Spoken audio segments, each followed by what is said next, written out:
आयुष्य जगताना एक खंत जरूर राहून जाते. या मोबाईलच्या जमान्यात कितीतरी दृश्य आपण मोबाईलमध्ये टिपत असतो आणि या आठवणींची गॅलरी अगदी भरगच्च भरवून जाते. पण या मोबाईलच्या जमान्यातसुद्धा नंतर एक खंत राहू नये म्हणून एक विनंती. जर आत्ता तुमच्यासोबत तुमचे आईवडील असतील तर मित्रांनो एक विनंती करेन की तुमच्या मनी अशी खंत राहिली नाही पाहिजे जी आज माझ्या मनात सतत सलते आहे. मला काय खंत आहे. मोबाईल पण होता, आईवडील पण होते.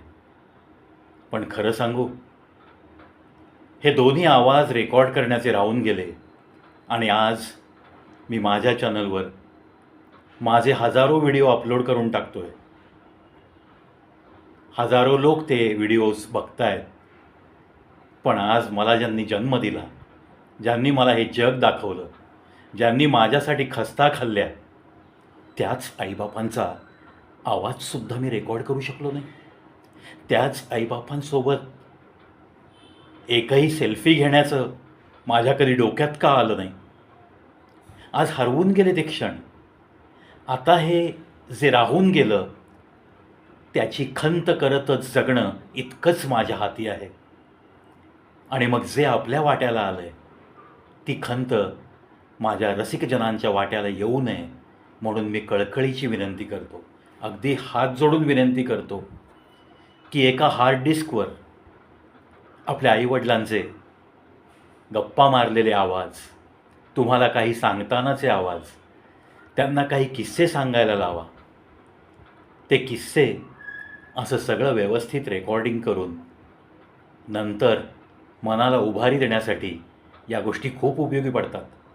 चिरंतन त्यांच्या आठवणी जतन करण्याचा हा एक मार्ग आहे आणि तो आपल्या मुठीत आहे, आपल्या हातात आहे.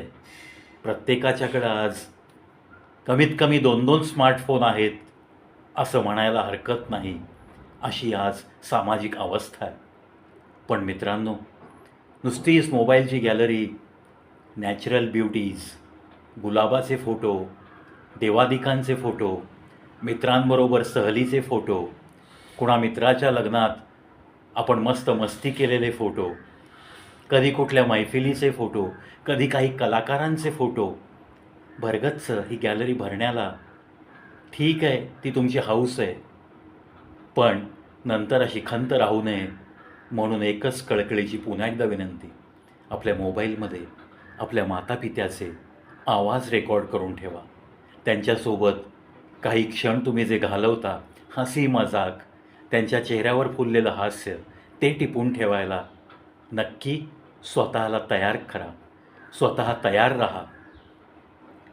सेल्फी काढू शकलो नाही ही खंत जरी असली तरी मित्रांनो, माझ्या आईवडिलांच्या जाण्याच्या आधी 6 महिने त्यांच्या काही तस्विरी मात्र मी एकट्याच्या मस्त खेचलेल्या आहेत आणि त्या तस्विरी पाहत आज त्यांच्यानंतर मी माझ्या मनाला उभारी देतो. तरीही एक खंत राहते की अरे, माझ्याकडे मी त्यांचे आवाज रेकॉर्ड नाही करू शकलो. प्रत्येक रेकॉर्डिंगच्या सुरुवातीला कॅमेरा ऑन करण्याच्या आधी हा विचार माझ्या मनात आला नाही असं झालं नाही. आज 6,985 व्हिडिओपर्यंत मी पोहोचतो आहे. मित्रांनो, इतक्या वेळा ही मनात खंत सतत डोकावती आहे आणि म्हणूनच हा जो मला त्रास होतो तो माझ्या सबस्क्रायबर्सना, मला चाहणाऱ्या माझ्या सगळ्या स्नेहीजनांना, माझ्या मित्रमैत्रिणींना, कोणालाही अशी खंत घेऊन जगावं लागू नये म्हणून मी पुन्हा अगदी नम्रपणे सांगतो, अरे आपल्या आईबापासोबत काढा ना सेल्फी. अरे आपल्या आईबापांना त्यांच्यामध्ये बसून मस्त त्यांच्या दोघांच्या खांद्यावर हात टाकून काढा ना तुमच्या तस्विरी.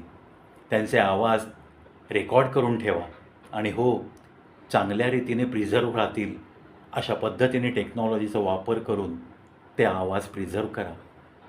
तुम्हाला कधीही त्यांनी अशीच हाक मारलेली आठवते आणि आज वाटतं, अरे आपल्याला हाक मारलेला तो आवाज आपण का नाही रेकॉर्ड करू शकलो.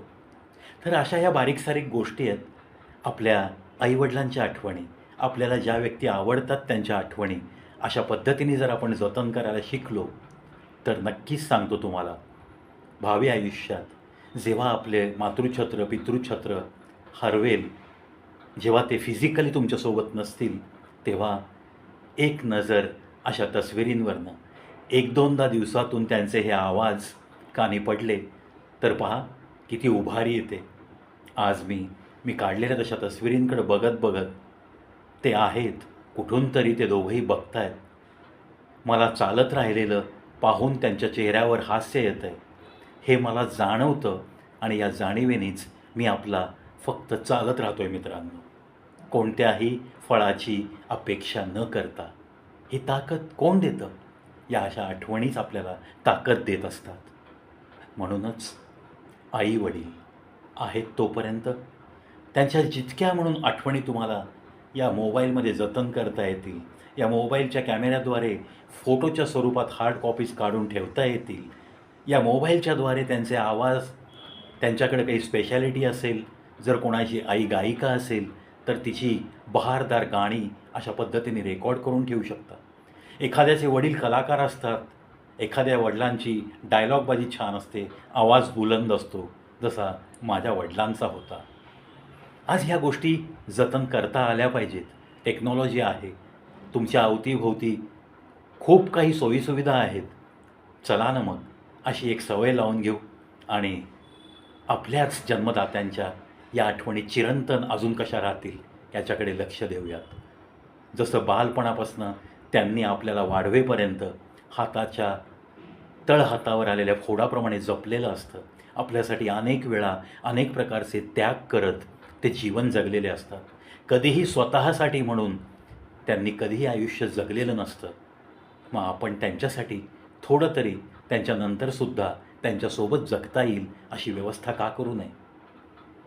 सहजच मनात आलेले विचार मित्रांनो तुमच्यासोबत शेअर करताना मला छान वाटतं आहे. थोडीशी जी खंत माझ्या मनात आहे ती खंत घेतच माझा शेवट होणार आहे. यामध्ये आता कोणताही बदल घडू शकत नाही, कारण माझ्या हातून एखादी गोष्ट जी राहून गेली ती राहून गेली. आज त्यांच्या फक्त आठवणी, त्यांच्या तस्विरी यांच्याशी मी छानपैकी गप्पा मारत असतो, नाही असं नाही आहे. पण खंत राहते की त्यांचा आवाज माझ्याकडं नाही आहे.